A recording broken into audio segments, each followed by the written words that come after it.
Bonjour à toutes et à tous, bienvenue sur Sensation. Les Jeux de Paris commencent prochainement. Pour rappel, les Jeux Olympiques débutent le 26 juillet et se terminent le 11 août. Les Jeux Paralympiques sont du 28 août au 8 septembre. L'occasion pour nous de découvrir certains athlètes et para-athlètes yvelinois ainsi que leur sport. Et aujourd'hui, je vous emmène à la découverte de Jeanne Le Pêcheur. Elle pratique le handbike dans son club du Mesnil-Saint-Denis, une discipline présente lors des Jeux Paralympiques de Paris. Elle nous en dit plus sur les dessous de son sport. Le paracyclisme, comme le vélo en général, a plusieurs disciplines au JO et aux Paralympiques. Et donc moi là c'est le handbike. Donc je suis pas qualifiée, hein, je vous le dis tout de suite. Mais c'est le handbike. Et sinon il y a du tandem, que ce soit sur route ou sur piste. Et après sur piste, c'est comme le vélo classique. Enfin après il y a vélo sur route. C'est un peu comme du vélo classique, mais juste nous il y a du handbike en plus. Et des tricycles qui sont en même temps que nous. Les tricycles c'est comme des handbikes mais t'es assis. C'est plus haut. Alors le handbike c'est un peu particulier, souvent c'est plus pour les gens en situation de handicap et ça se pratique avec les bras en même temps, simultanément, et t'es quand même un peu allongé sur ton vélo, et comme j'ai pas d'équilibre, il y a 2 roues arrière et 1 roue avant. Et puis après ça fonctionne comme un vélo classique avec des vitesses, des plateaux et un frein évidemment, mais voilà. Depuis la naissance, elle est atteinte d'IMC, aussi appelée infirmité motrice cérébrale, un handicap qui influence ses journées. Jeanne Le Pêcheur. Je vais avoir plus de mal à marcher, donc on dirait plus un bébé de 2 ans qui marche, c'est pas très stable. Et j'ai une canne pour les petites distances ou chez moi. Et puis sinon je suis un peu plus lente pour tout faire, enfin je peux pas tout faire non plus.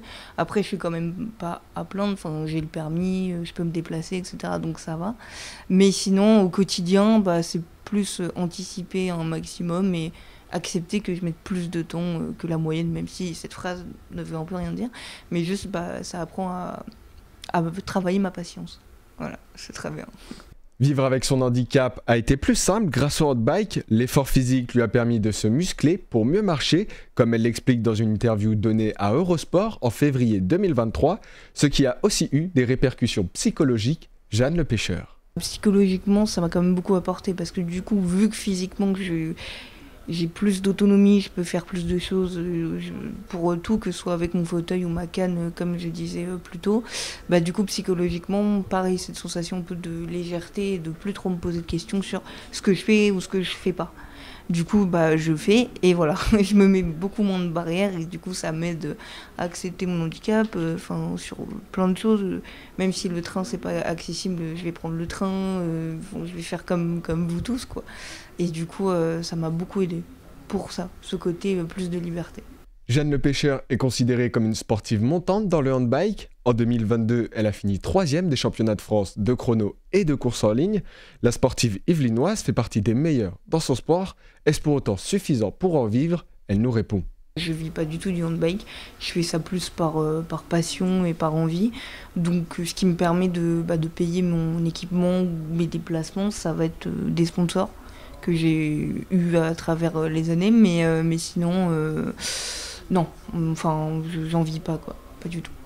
À côté de sa passion, la sportive suit un cursus de licence d'histoire à l'université de Versailles-Saint-Quentin, un double engagement très prenant et pas toujours simple à concilier. Jeanne Le Pêcheur. Des fois c'est dur quand même, parce que selon l'emploi du temps qu'on a, ça va être complexe de louper des cours, etc. Après, en général, la fac, elle m'autorise à louper des cours justement pour que je puisse aller m'entraîner. Mais parfois ça reste un peu compliqué, c'est vraiment c'est un long travail parce qu'il faut en même temps rendre plein de devoirs, etc. et continuer à faire son sport, donc c'est juste énormément d'organisation des 2 côtés. Il y a pas trop de temps à la procrastination, quoi. En tant que sportive en situation de handicap, elle souhaite sensibiliser sur le sujet des inégalités et de l'inclusion de ses publics dans la société. Jeanne Le Pêcheur estime que du travail est encore à faire sur le sujet. C'est pour ça que je vais dans les écoles, parce que je me dis que si j'y vais quand ils sont petits, peut-être, potentiellement, il y aura un impact plus grand. Et du coup, par exemple, au niveau social, au collège surtout et au lycée, il y aura moins ce petit temps d'adaptation il y a une différence, je vais pas forcément aller lui parler. Moi du coup j'essaie d'intervenir pour leur faire prendre conscience que ça ne change rien, que tu sois en fauteuil, que tu aies une canne, que tu sois aveugle, on s'en fiche. La personne, elle est comme elle est, et avec ses qualités et ses défauts, il faut juste... comme quand tu rencontres quelqu'un, quoi, tu fais pas attention si elle est brune ou blonde. Donc pour moi, ouais, il y a encore du travail à faire. Et par rapport au sport, oui, il y a aussi du travail à faire parce que...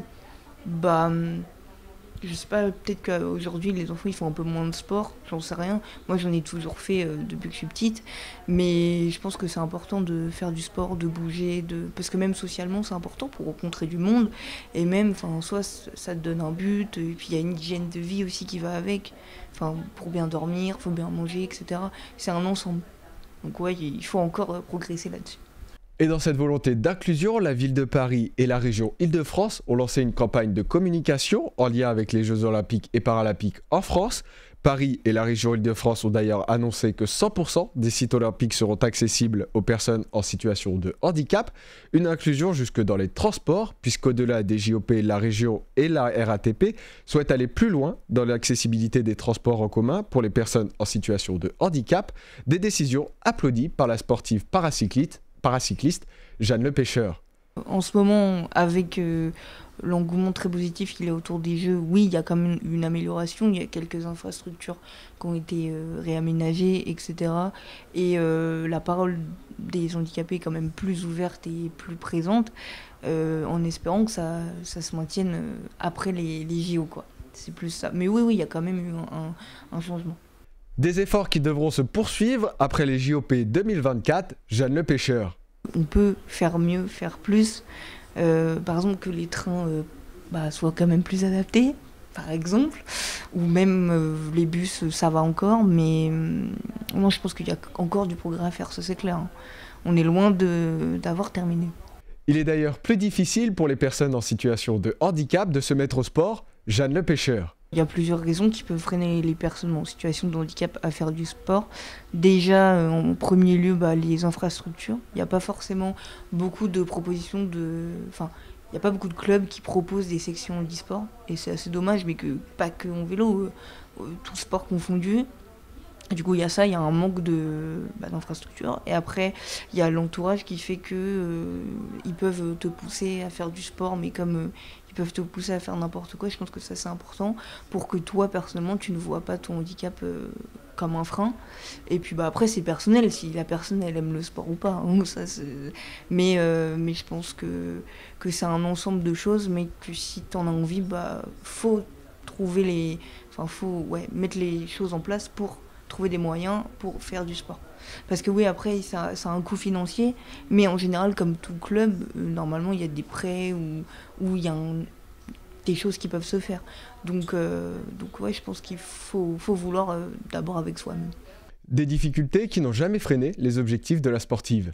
C'était totalement le challenge avec moi-même de passer toutes ces difficultés qui peuvent être contraignantes, mais j'y suis quand même allée et mon vélo, c'est moi qui l'ai, je l'ai pas financé, mais c'est moi qui ai mis la cagnotte en place pour le payer, parce qu'il coûte 8 000 €, j'ai pas 8 000 €, du coup on a mis une cagnotte en place avec mes parents et puis du bouche à oreille et des sponsors, on a trouvé les fonds nécessaires. Le travail pour une meilleure intégration des personnes en situation de handicap passe également par les médias.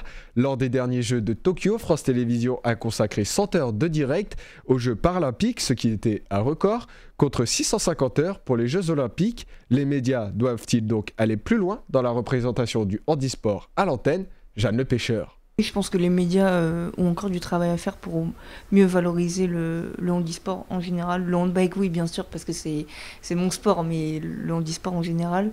Après, je comprends que ce soit pas ce qui soit le plus attractif pour eux, mais quand même, il y a des parcours assez marquants, il y a souvent des histoires touchantes derrière les athlètes handisport, et je pense qu'ils mettent pas assez ça en valeur aujourd'hui. Donc ouais, je pense qu'ils ont encore du travail à faire. Mais comme tout ce qu'on disait avant, il y a encore un progrès qui j'espère va continuer après les JO. Jeanne Lepêcheur qui fera d'ailleurs partie des porteurs de la flamme paralympique lors des JOP 2024. Ces Jeux à Paris, c'est quand même un honneur de porter la flamme paralympique. En plus, moi, je la porte la veille de l'ouverture.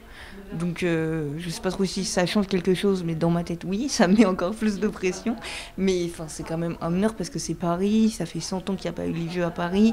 C'est quelque chose de mondial et c'est incroyable. Moi, je trouve ça incroyable. Je réalise toujours pas que je vais porter la flamme paralympique, quoi. C'est waouh. Porteuse de la flamme en 2024, mais avec un objectif en tête, celui de participer au JOP à Los Angeles en 2028, Jeanne Le Pêcheur. Les Jeux, ça reste un objectif pour moi, comme tout sportif. Mais après, oui, 2028, en fait, c'est dans pas trop longtemps. C'est dans longtemps sans l'être. Du coup, je vais me donner les moyens et puis on verra après. Sinon, ce sera ceux d'après. Hein, c'est pas très grave. Mais oui, je vais me donner les moyens. C'est la fin de cette édition, merci de l'avoir suivi. Pour revoir ou réécouter cette émission, rendez-vous sur notre site et notre application Radio Sensation.